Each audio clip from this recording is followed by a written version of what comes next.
اعوذ باللہ من الشیطان الرجیم۔ پناہ مانگتا ہوں میں اللہ کی شیطان مردود سے۔ بسم اللہ الرحمن الرحیم۔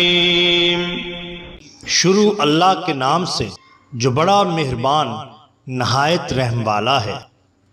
دا باٹم لائن کے ناظرین کرام السلام علیکم۔ محترم ناظرین کرام، ہم اپنی آج کی ویڈیو میں حضرت داؤد بندگی کرمانی قادری شیرگڑھی رحمت اللہ علیہ کا احوال آپ کے سامنے پیش کریں گے۔ ناظرین کرام، حضرت داؤد بندگی شیرگڑھی قادری 10ویں صدی ہجری کے سلسلہ قادریہ کے اکابر اولیاء میں سے تھے اور انہیں اپنے دور کے اولیاء اور بزرگان دین میں ایک خاص مقام حاصل تھا۔ آپ کی بزرگی اور ولایت مسلمہ ہے۔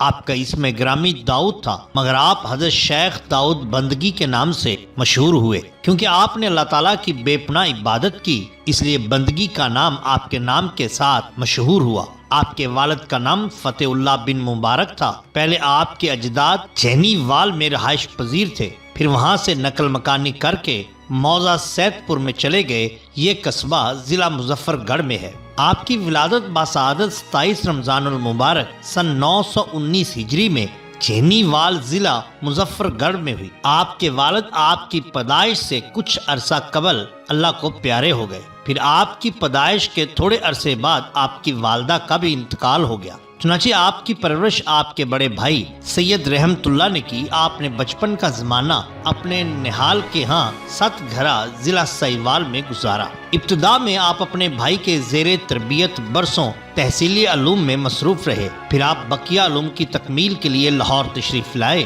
اور یہاں آپ نے اس زمانے کے مشہور عالم شاعر اور صوفی حضرت مولانا عبد الرحمن جامی کے شاگرد مولانا شیخ محمد اسماعیل بن عبداللہ اوچی سے تعلیم حاصل کی، جو حضرت شیخ عبد القادر جیلانی رحمت اللہ علیہ کی اولاد میں سے تھے۔ شیخ داؤد کی ذہانت اور ذکاوت کا یہ عالم تھا کہ جو کتاب پڑھتے ذہن میں فوراً محفوظ ہو جاتی۔ آپ کی غیر معمولی صلاحیتوں کو دیکھ کر آپ کے استاد شیخ اسماعیل رحمت اللہ علیہ فرماتے ہیں کہ جس طرح ہمیں یہ فخر ہے کہ ہماری مولانا جامی سے ملاقات ہوئی اور ہم نے ان سے استفادہ اور اکتساب علم کیا، ہمارا یہ شاگرد بھی ایک روز علم و فضل اور شہرت و مقبولیت کے اس مرتبہ پر پہنچے گا کہ لوگ اس سے استفادہ پر فخر کریں گے اور اس سے ملاقات کو اپنے لیے باعث برکت سمجھیں گے۔ چنانچہ آپ کی پیش گوئی حرف بحرف صحیح ثابت ہوئی۔ ظاہری علم حاصل کرنے کے بعد آپ ہر وقت عبادت میں مصروف رہنے لگے، رات بھر نہ سوتے اور ساری رات کبھی قیام، کبھی رکوع، کبھی سجود اور کبھی قعدہ میں گزر جاتے۔ کئی سال آپ نے جنگلوں میں ایسے گزارے کہ دنیا اور اہل دنیا سے آپ کا تعلق نہ رہا اور کثرت ریاضت سے آپ کو حضرت غوث الاعظم شیخ عبد القادر جیلانی رحمت اللہ علیہ سے براہ راست نسبت اوصی پیدا ہو گئی۔ پھر حضرت غوث الاعظم کی باطنی ہدایت سے آپ نے حضرت سید حامد گنج بخش قادری کے دست حق پرست پر بیعت کی اور ان سے سلسلہ قادریہ کی تکمیل کے بعد خرقہ خلافت حاصل کیا۔ شیخ حامد گنج بخش رحمت اللہ علیہ حضرت شیخ عبد الرزاق بن شیخ عبد القادر ثانی کے صاحبزادے تھے اور سلسلہ قادریہ کے اکابر شیوخ میں شمار ہوتے تھے۔ سلسلہ قادریہ میں حضرت شیخ حامد گنج بخش سے بیعت ہونے کے بعد آپ نے قادری اذکار کے مطابق بے پناہ ریاضت اور مجاہدات کیے۔ آپ دیپال پور کے صحرا میں ننگے پیر اور ننگے سر پھرا کرتے تھے، سوائے جنگل کے پرندوں اور جانوروں کے کوئی آپ کا ساتھی نہ تھا۔ سال ہر سال تک آپ نے صحراؤں اور جنگلوں میں عبادت کی اور اتنی عبادت کی کہ دل کی تمام خواہشات ختم ہو گئی اور دنیاوی علائق سے بے نیاز ہو گئے۔ فیض باطن کی بدولت فرقہ بازی اور دنیاوی جھگڑوں سے نکل کر روحانی سکون کے ساتھ زندگی گزارنے لگے۔ اب آپ کا قیام شیرگڑھ ضلع سہیوال میں تھا، جو اب ضلع اکاڑا میں آتا ہے، اور آپ کے روحانی فیوز و برکات سے عوام اور خاص استفادہ کرنے لگے۔ حضرت شیخ نے پاک بازی اور نفس کشی کو زندگی کا شعار بنا لیا تھا۔ وہ لگاتار 6 ماہ روزے رکھتے چلے جاتے اور افطار کے وقت نہایت معمولی غذا کھاتے اور ان کی خوراک بہت کم اور بڑی ہی سادہ ہوا کرتی تھی۔ لباس بھی آپ سادہ پہنا کرتے تھے۔ حضرت شیخ عبدالحق محدث دہلوی صاحب اخبار الاخیار کے مصنف آپ کے ہم اثر تھے۔ آپ بیان کرتے ہیں کہ شیخ داؤد مجلس میں اس طرح مضطرب اور حیران بیٹھے رہتے جیسے وہ شخص بیٹھتا ہے جس کی کوئی چیز گم ہو گئی ہو، جس طرح کوئی شخص اپنے محبوب کے انتظار میں ہو۔ اچانک آپ پر ذوق و شوق کی کیفیت طاری ہو جاتی اور حقائق و معارف بیان کرنے لگتے، اور کبھی کبھی بیان فرماتے کہ بغداد شریف کی ہوائیں میرے دل کو چھو رہی ہیں جو اپنے ساتھ نفحات الہی کو لیے ہوئے ہیں، اور اکثر و بیشتر آپ بغداد شریف کی طرف دیکھتے رہتے، جو اس بات کی دلیل ہے کہ آپ کو حضرت غوث الاعظم رحمۃ اللہ علیہ سے نسبت معنوی تھی۔ آپ بے حد متوکل اور گوشہ نشین تھے، دنیا داروں کی صحبت سے بہت پرہیز کرتے تھے اور فکر کو اپنا فخر سمجھتے تھے۔ آپ کی بے نیازی کا عالم یہ تھا کہ ایک دفعہ اکبر بادشاہ نے اپنا قیام پنجاب کے دوران شہباز خان کمبو کو آپ کے پاس بھیجا اور تمنا ظاہر کی کہ آپ اس کے پاس آئیں، لیکن آپ نے معذرت کرتے ہوئے کہلا بھیجا کہ میں یہاں بھی دعا گو ہوں اور جو کر سکتا ہوں یہاں بیٹھے بھی کر رہا ہوں۔ آپ نے اپنی زندگی کا بیشتر حصہ دعوت حق میں گزارا۔ آپ کے متعلق مشہور ہے کہ آپ علائے حق و امر بالمعروف میں شمشیر برہنہ تھے، اور وعظ و نصیحت اور ارشاد و ہدایت میں ان کا تمام وقت گزرتا تھا۔ وہ ان صوفیاء خام اور علماء سو سے سخت بیزار تھے جنہوں نے علم اور تصوف کے پردے میں دنیا طلبی اور حب جاہ کو اپنا مقصد بنا رکھا تھا۔ ملا عبد القادر بدایونی لکھتے ہیں کہ حضرت شیخ داؤد کی سخاوت اور قناعت کا یہ عالم تھا کہ سال میں 2-3 بار ہر وہ شے جو ان کے پاس ہوتی، خواہ نقد خواہ جنس، غربا میں تقسیم کر دیتے اور اپنے پاس مٹی کے ایک کوزے اور پرانے مسلح کے سوا کچھ نہ رکھتے۔ وہ کسی شے کو بھی اپنی ملکیت میں رکھنے سے بیزار تھے۔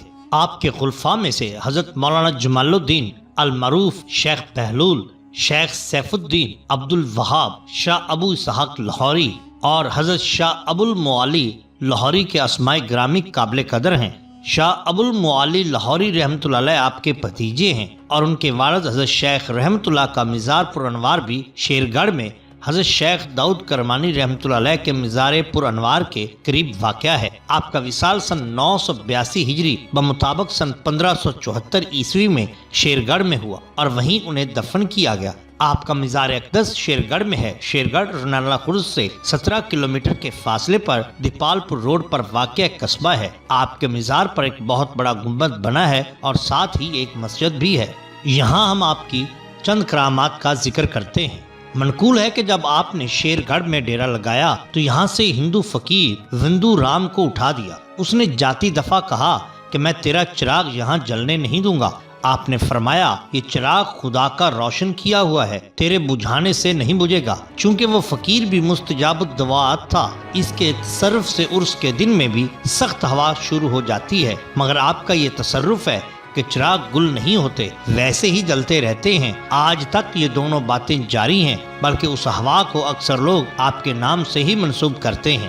کہا جاتا ہے کہ ایک بار حضرت بندگی صاحب قصر عارفاں کے باغ میں اقامت پذیر تھے۔ آپ کے ایک مرید آٹا لے کر تنور میں روٹیاں پکانے لگے۔ اتنے میں بادل آیا اور بارش شروع ہو گئی۔ سب لوگ حیران ہو گئے۔ اس حالت کو دیکھ کر حضرت بندگی صاحب نے فرمایا کہ بارش سے کہو کہ جہاں ہم ہیں وہاں تک نہ آئے۔ مرید نے بہت عاجزی سے کہا کہ میری کیا مجال جو ایسی بات کہوں۔ حضرت نے فرمایا کہ ہم تمہیں کہتے ہیں اسی طرح کرو اور نفس کو محفوظ رکھو۔ بندگی صاحب کے ارشاد کی تعمیل میں جس طرح کے حضرت نے فرمایا تھا کہا، اس قادر کی قدرت کہ حضرت بندگی صاحب کے نفس نفیس کی برکت سے جہاں وہ درویش تھے ایک قطرہ پانی تک کا نہ برسا اور باہر خوب بارش ہوئی۔ بندگی صاحب کے ایک مرید سے مروی ہے، وہ کہتے ہیں کہ میں نے ایک دن حضرت بندگی صاحب سے درخواست کی کہ اللہ تعالیٰ سے دعا کریں مجھے لڑکا عطا ہو۔ آپ نے دعا فرمائی اور آپ کی دعا کی برکت سے لڑکا ہوا، مگر وہ مر گیا۔ میں نے آپ سے ذکر کیا، فرمانے لگے کہ تم نے ہم سے درخواست کی تھی کہ لڑکا ہو، اللہ کریم نے لڑکا عطا کیا اور پھر وہ لے بھی گیا، لیکن ہمیں اللہ تعالیٰ پر بھروسہ ہے کہ وہ فقیروں کی دعا سے تمہیں 2 اور لڑکے دے گا اور وہ لمبی عمر پائیں گے۔ کچھ عرصہ بعد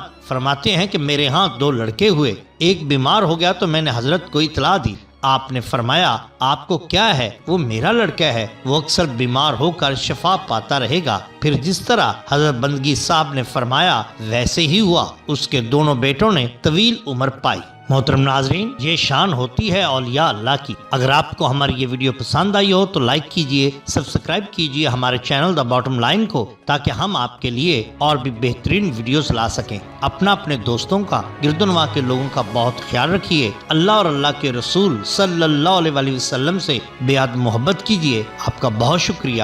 اللہ حافظ۔